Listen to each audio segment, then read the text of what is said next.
Olha isso. Te dei o sol, te dei o mar pra ganhar seu coração. Você é raio, saudade, meteoro da paixão. Volkswagen Meteor, desse gigante.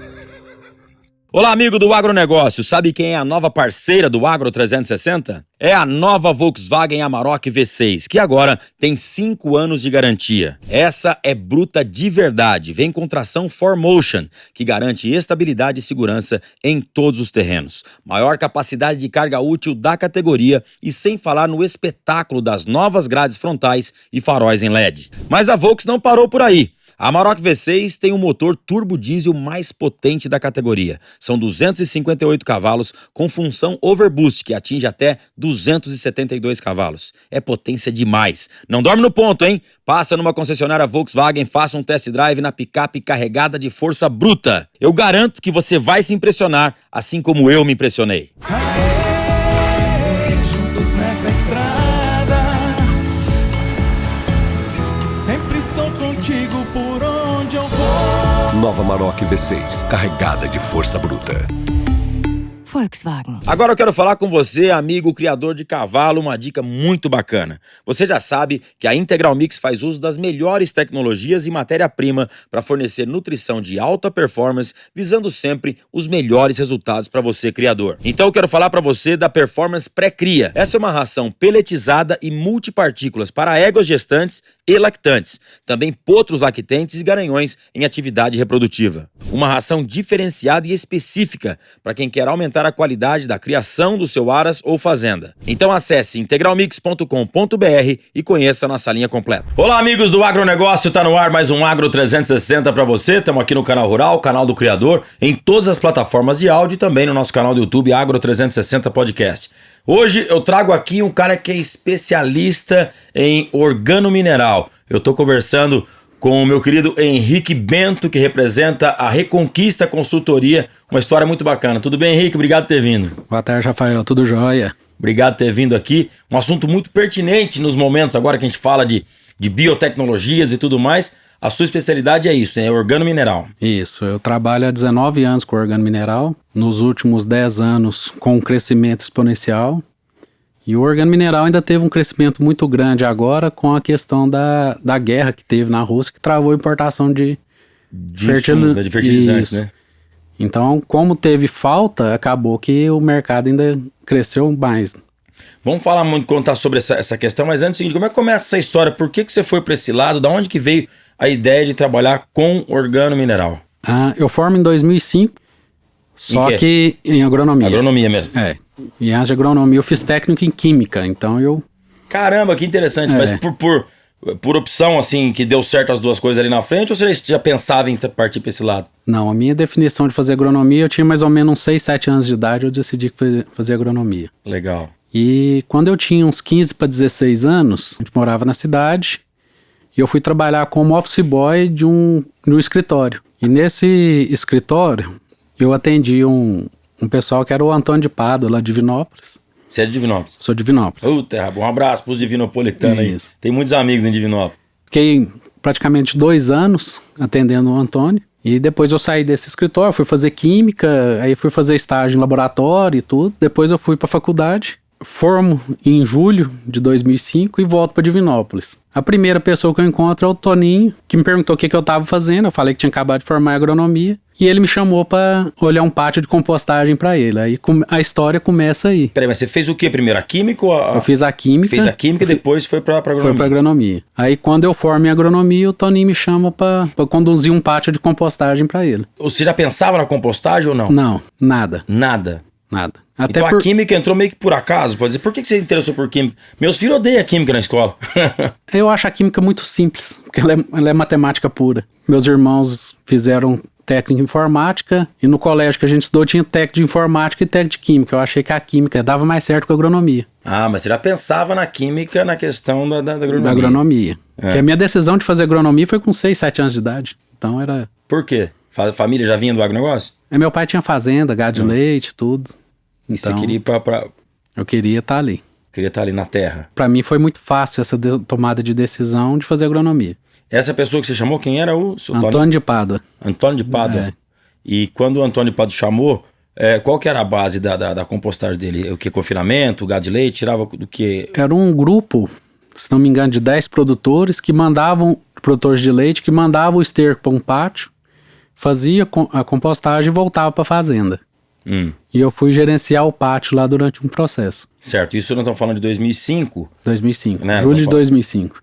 Então, nós estamos falando de quase 20 anos atrás. Isso. Não se falava com tanta tecnologia que se fala hoje no organomineral, né? Não, totalmente utópico. Utópico? Era tipo uma utopia falar em compostagem em substituição do bastão químico. Ninguém acreditava nisso? Não.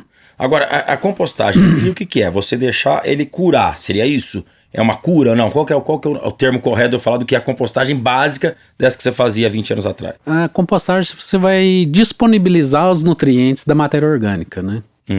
Então tem várias formas de você fazer isso. Você tem uma compostagem aeróbica e anaeróbica. A compostagem aeróbica, que tem processo aeróbica, ela é bem mais eficiente. É aquela que o trator passa fazendo aquela movimentação, né? Pra quem tá assistindo não conhece, aí depois dá um Google que é facinho de ver, né? Passa fazendo uma movimentação com ela esquenta, tem uma série de coisas. Isso, né? A atividade biológica faz ela esquentar. Então, quando o compostador passa, o equipamento chama compostador, ele tanto controla a temperatura e umidade, como fornece oxigênio pro biológico que está atuando lá. E nessa época ela já tinha esse equipamento? Já existia? Não. Como é que vocês faziam isso? Era leiras baixas, 20 centímetros, enxada rotativa. Aquela rotativa de mão de faquinha assim? E depois fazia monte e dava tombo com carregadeira. Caramba, que dificuldade. Era uma tecnologia... Tanto é que fazer 500 toneladas era um trabalho tremendo. E a outra modalidade, qual que você falou que é? Aeróbica e? Anaeróbica.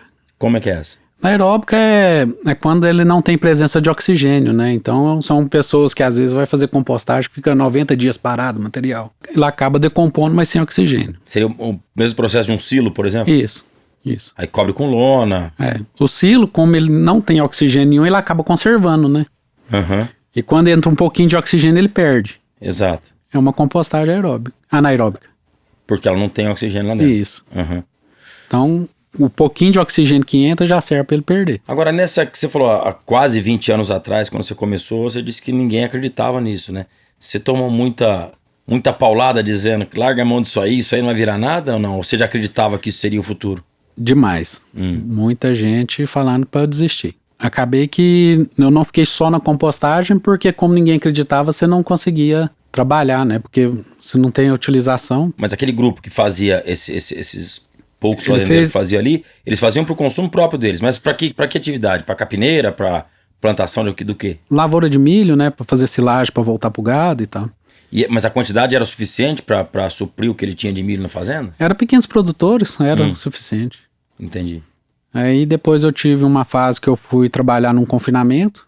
E nesse confinamento a gente fez compostagem. Você implementou ou já existia? Eu implementei. Aí depois... Aí eu voltei para a parte de consultoria e eu fiz alguns projetos. Em 2015 eu fui convidado para ir para Uberlândia. Aí eu fui para uma indústria de organomineral, que já seria uma indústria de pelletizado. Fiquei 3 anos na indústria e depois voltei a dar consultoria na parte de compostagem nas fazendas. Nessa indústria que você foi em 2015, nós já estamos falando de um período pré-guerra da Ucrânia, que foi onde a coisa alavancou de uma forma exponencial. Agora, em 2015, então já havia estudos e um crescimento para esse lado, né? Sim, sim. Até porque existem várias formas de você produzir organomineral, né?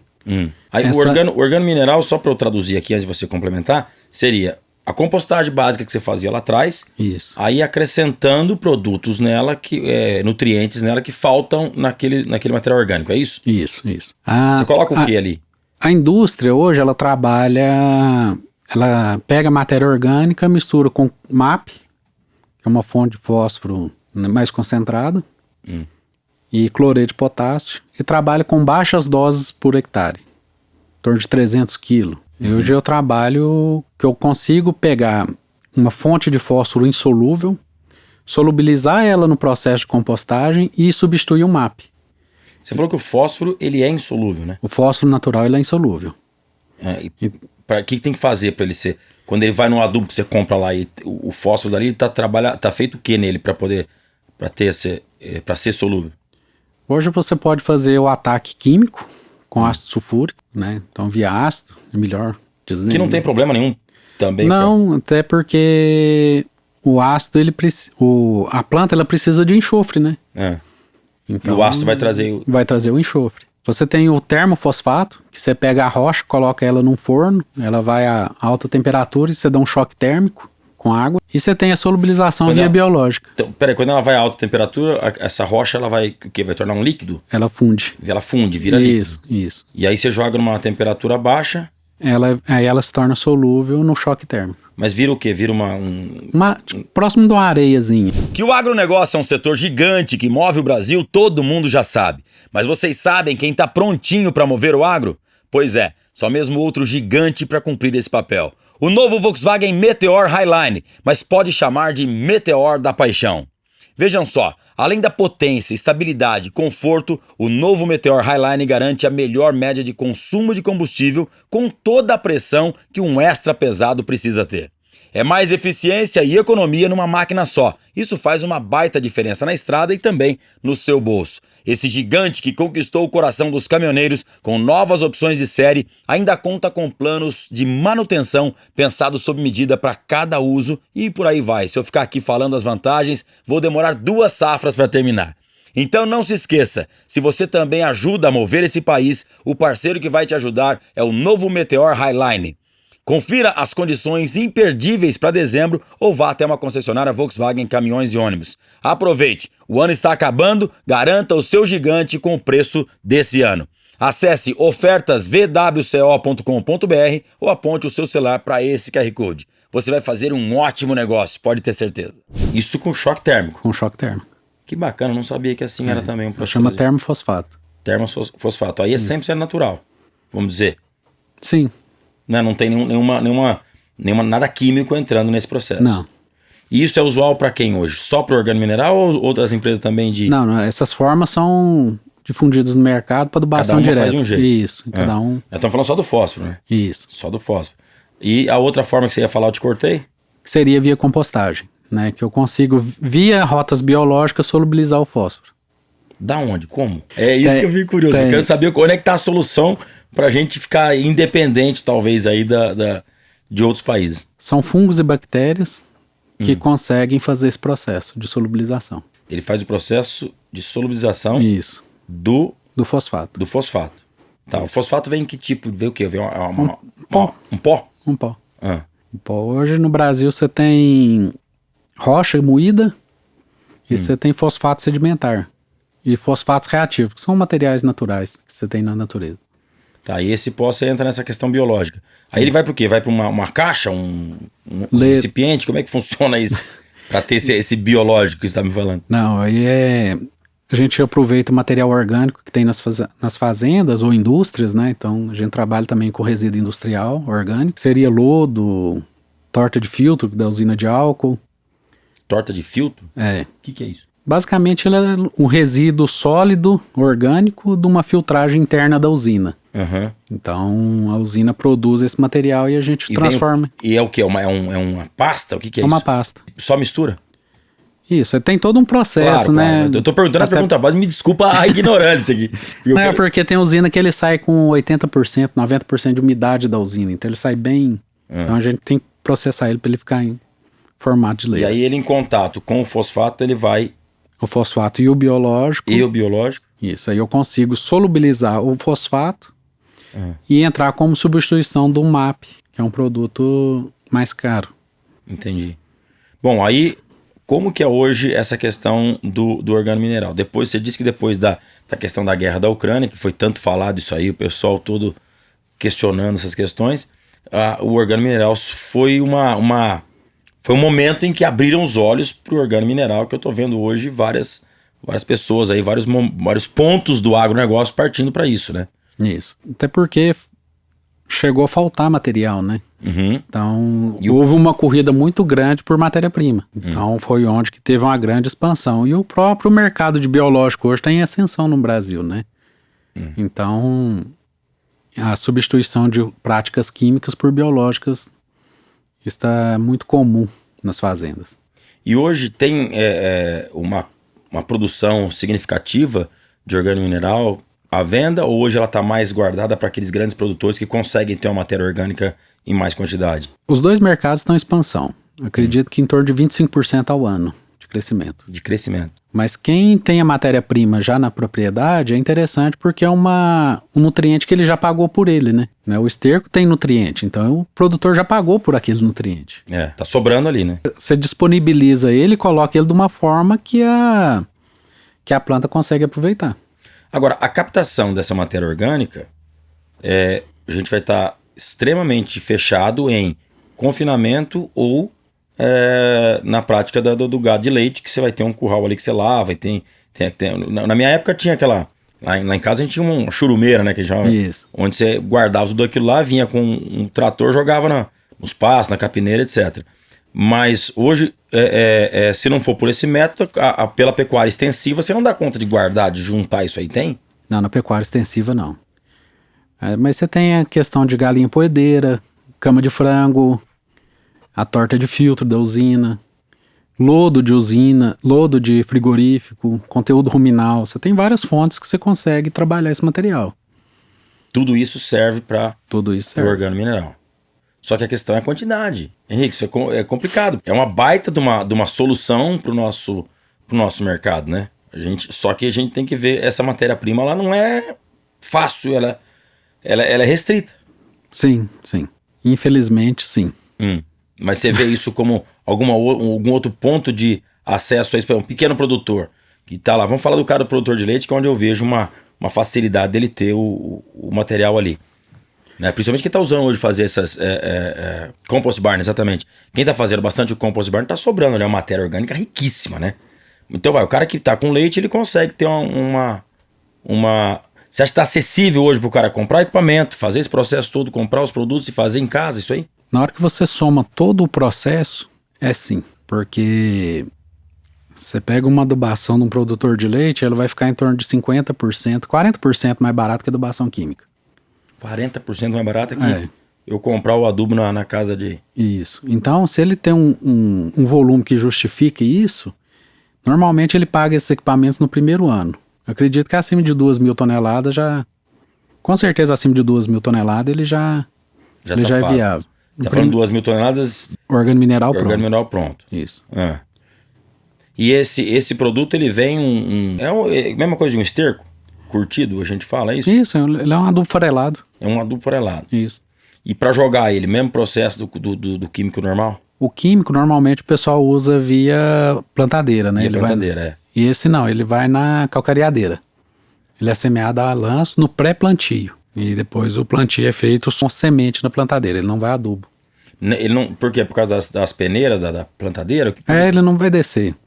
E a gente usa um volume maior também, né? Então a gente coloca aí 2,5 toneladas, 3 toneladas. Tem alguns projetos de 15 toneladas por hectare. 15? Aí de acordo com a avaliação de análise de solo, né? A análise de solo, às vezes é uma propriedade pequena que o pessoal tem muita matéria orgânica. Então ele coloca mais. Às vezes é uma área mais arenosa, o pessoal quer aproveitar. Então eu costumo dizer que não existe 2 projetos iguais. Em cada fazenda que você vai, ele tem uma realidade diferente. Questão da praticidade, o que você me diria? Porque eu fico preocupado assim, tô fazendo pergunta aqui que eu tô olhando pelo que eu conheço aqui, né? Mas é mais prático trabalhar com o químico ou você diria que não tem dificuldade nenhuma em trabalhar com organomineral? Eu acho mais simples trabalhar com organomineral. Porque o organomineral eu consigo fazer a pré-aplicação do produto. Então ele entra antes do plantio. Certo. Tem algumas propriedades que a gente atua que ele começa a aplicação a partir do dia 15 de agosto. Então, quando ele vai para plantar, o trator dele vai andar só com semente, ele tem um ganho de produtividade, que a máquina não para ficar abastecendo adubo. Entendi. Então, ele vai ganhando dias de plantio. Você joga, por exemplo, quem faz plantio direto dá certo do mesmo jeito também, né? Não precisa ser terra pronta. Mas vamos dizer, a área está preparada, você começa a jogar quantos dias antes uma planta, mais ou menos? Tem uma média de... Não tem. Tá. Normalmente o pessoal começa a partir do dia 15 de agosto, porque normalmente são áreas grandes, né? Então até ele Porque ele vai começar conseguir... a plantar em setembro ali, né? Isso, finalzinho, né? Esperando a Outubro. chuva chegar, que esse ano atrasou pra burro. Mas enfim, ele vai jogar isso aí, não tem uma data certa, porque ali já vai começar a integrar na terra, não é isso? Caso chova, sim, né? É, né? Mas é uma vantagem dele, é porque ele é mais estável, então ele não se perde. Então, ele não se perde, tá ali. Não, ele vai ficar ali. E E o biológico continua vivo lá. no campo. Entendi. Então você tem toda uma carga biológica que você vai repor ali. Então quem jogou agora 15 de agosto, e ali foi o auge daquelas queimadas, aquela seca braba ali que a gente tá falando por volta do dia 20 de agosto de 24, tava ali, ninguém perdeu ele. A parte orgânica sofre, né? Com Sofre fogo. um pouco. Não tô dizendo do fogo, tô dizendo, estavam naquele momento do auge do fogo, mas vamos dizer da questão de ter jogado na terra, esquece o fogo. Não. Mas aquilo tá ali, a chuva não chegou, não veio. A hora que veio, tinha todos os nutrientes para serem utilizados pela terra ou não? Ela pode ter perdido um pouco ainda? Não. Até o ano passado ocorreu uma particularidade do Mato Grosso, uma propriedade que adubou, choveu, depois deu 40 dias de sol e depois que a chuva voltou, e o produtor ainda conseguiu quase 5% de incremento de produção. Então o adubo conseguiu suportar o calor extremo que é lá, né? Junto, mesmo depois de uma chuva, ficou mais 40 dias. Agora, só vou voltar um pouquinho na história aqui, que você falou do gancho, acho que você não tinha entendido minha pergunta, e vou aproveitar para falar, né? Você acabou de falar, se o fogo pegar, ele logicamente vai matar o biológico, né? Isso. Então, quando a pessoa falar por aí que a gente taca fogo para limpar a área, só quem tá mal informado para fazer isso. O produtor rural não taca fogo. O fogo pode ter pego acidentalmente ou foi criminoso, né? Sem dúvida. Porque hoje o produtor tá tão inteligente na questão do biológico que tá debaixo da terra, quando você taca fogo numa área, ele tá matando os nutrientes ali embaixo. E a Eu tô aqui para defender o produtor rural, gente, pelo amor de Deus. E a matéria orgânica, eu falo em caso de fogo acidental, acontece isso. Não acontece. Mas o manejo de biológico de solo e de matéria orgânica no solo é pauta em qualquer conversa que você vai com o produtor rural. Exatamente. O produtor, para conseguir fazer uma camada orgânica eficiente no solo, é muitos anos, é muito dinheiro investido para falar que ele vai pôr fogo. Não pode, isso não existe. Você não... Né? Sabe o que eu tenho visto? Eu tive recentemente aqui com o Peleco, Pellerson Dalla, da Roncador, e ele fala muito dessa questão da sustentabilidade, do biológico. Eles estão usando muito na Roncador essa questão do biológico. Deu até uma aula pra gente aqui. E eu tô vendo uma preocupação tão grande do agronegócio e que, se for pensar, nós estamos usando as altas tecnologias de hoje para voltar no que os nossos antecessores fizeram. Não é verdade? Sim. Voltando a pegar nutrientes da própria terra e colocando na nossa produção. O problema é lobby que teve... Pode falar. As faculdades, né, eu falo até quando eu formei, você não tinha estudo de matéria orgânica, você não tinha estudo. Era matéria assim, deixa pra lá. Uhum.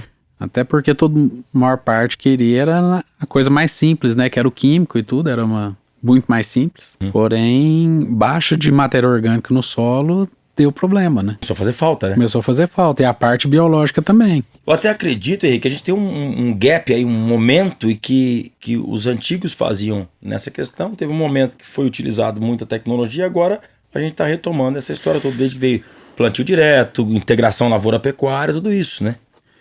Então, aí quando você pega aquele solo antigo que eles faziam, você tinha carga biológica e tinha matéria orgânica, né? Você colocou só o químico. Depois que você ficou só o químico, aí faltou. Eu lembro que meu pai tinha uma área que ele plantava, que ele arrendou para uma plantação de grama, e a grama, cada vez que tira a grama para ser replantada, vai tirando uma fatia da terra, né? E ela vai enfraquecendo, até que você vai acabando com a parte do solo. E quando ele pegou essa área de volta, eu falava, gente, o que vai nascer naquele lugar? Não tem como. E ele, com o sistema antigo, ele falava, eu vou rejuvenescer tudo isso aí. Ele foi num aras vizinho nosso lá, ele pegava toda a cama de cavalo que tinha lá, e aquele pó de serragem com esterco de cavalo e tudo aquilo, ele foi jogando e tirava do curral de leite, jogava lá. Você for lá hoje, é uma área maravilhosa, com uma produção incrível. Sem dúvida. E esse estudo, eu participei de alguns casos, a gente notava muito isso em pivô, né? Que pivô, ele é muito muito intensivo. Então tem pivô de fazer 3 culturas anuais. Então você chegava em alguns pivôs que ele tava com a química toda perfeita e o pivô não produzia. Porque não tinha matéria orgânica. Nem biológico no solo. Então quando você foi fazendo essa recomposição, você foi voltando à produção nessas áreas. Entendi. Agora, você falou que quando estava começando a fazer nesse sistema de... Quando estava esse sistema intensivo de pivô, por que não tinha a matéria orgânica ali, nem o biológico? Existem algumas culturas que são adubações muito pesadas e muita química para fazer ele produzir.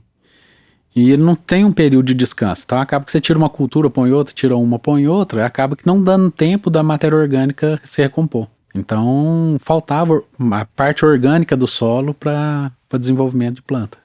E a gente tem hoje a facilidade de fazer isso num custo muito mais baixo, né? Sim.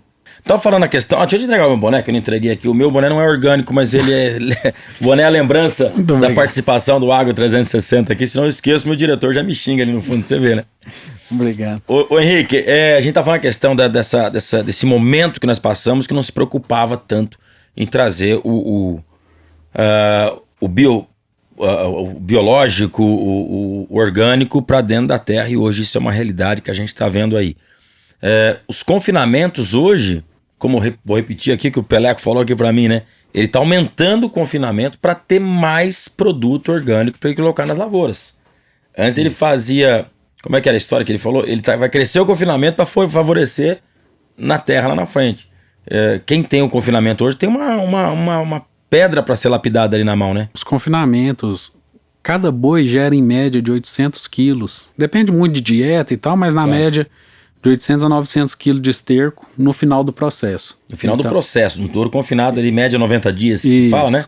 Isso. Então, 800 quilos de média. Isso. Então, vários confinamentos hoje ele faz para adubação dele e o restante ele faz barter, trocando em matéria-prima para alimentação dos bois.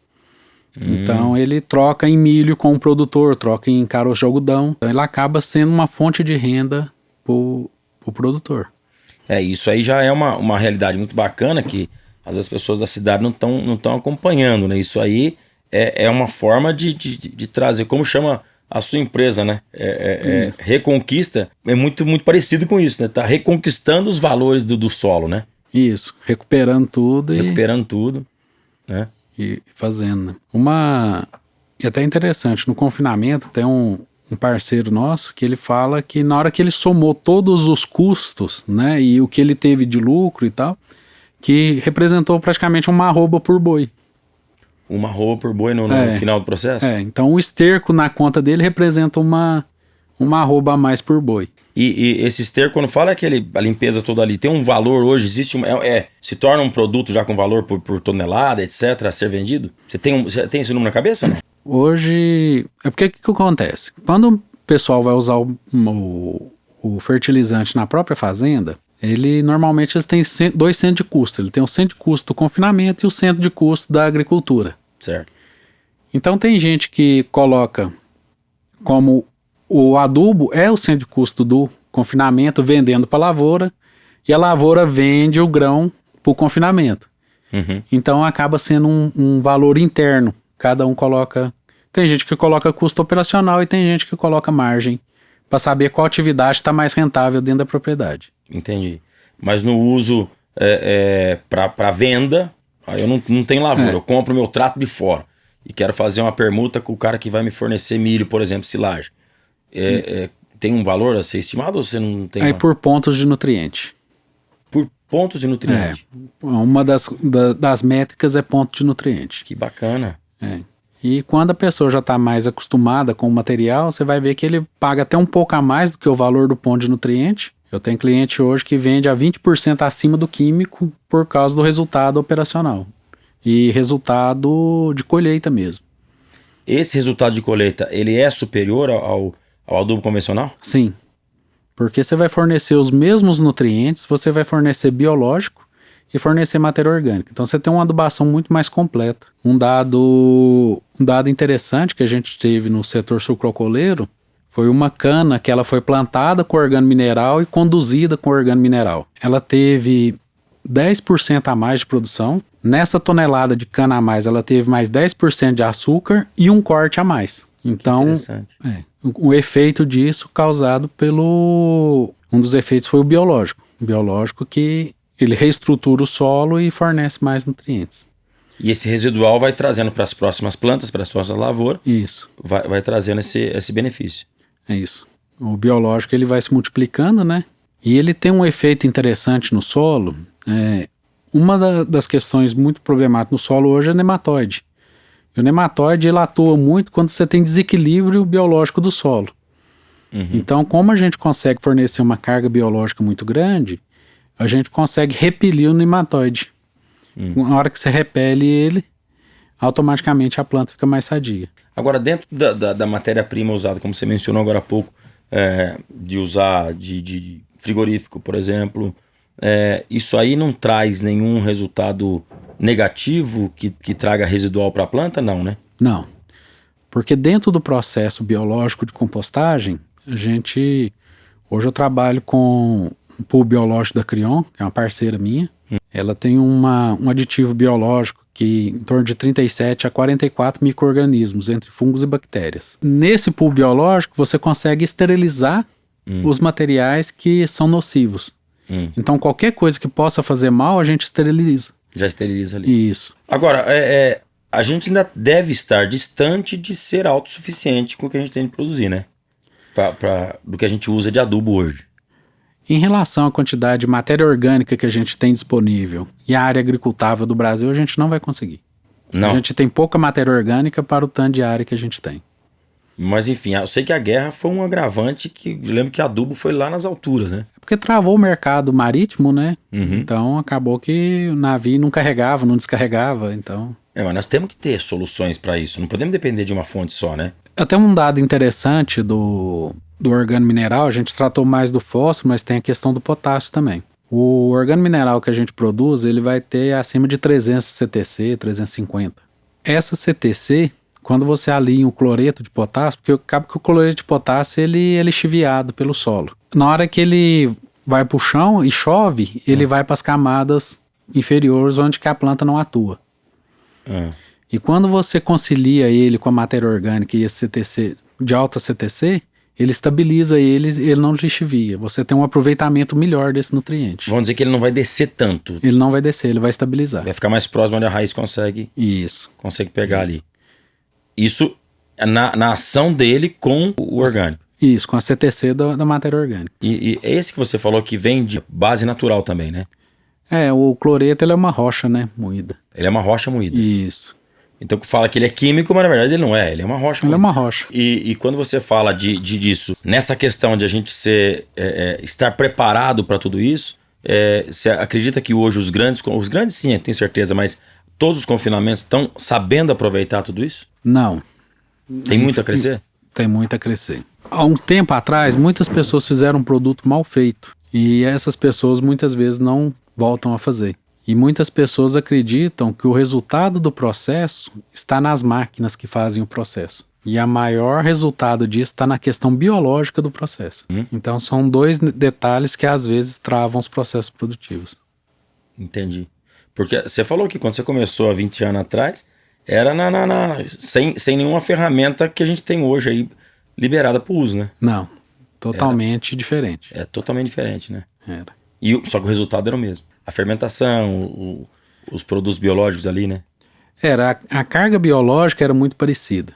Só que com essa melhoria dos equipamentos, hoje você tem uma taxa de solubilização de fósforo melhor, né? Agora, o produtor que quiser ter acesso a esse tipo de tecnologia hoje, ela tá palpável? Dá para existe incentivo para comprar os equipamentos, para ter isso na propriedade?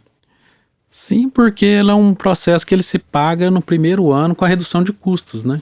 Você falou isso agora há pouco, é fácil, né? Então, tem a maior parte dos projetos em torno de 30% de redução de custo na adubação. Então, na hora que você coloca o que ele deixa de comprar de adubo químico, ele paga o processo.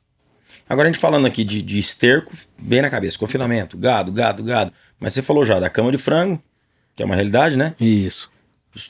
Na questão de suínos, a gente tem o residual do suíno é usado também? Dá para usar? Do suíno, ele é um produto um pouco mais dificuldade, porque ele é líquido, né?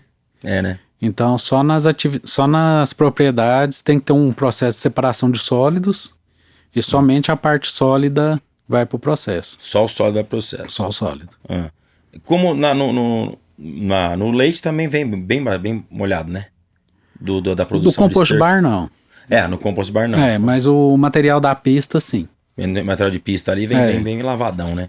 E ali, diariamente, quando as vacas vêm pro retiro, estão produzindo esterco toda hora. Isso. Aí esse material, normalmente, até tem um cliente, né, um parceiro que está fazendo.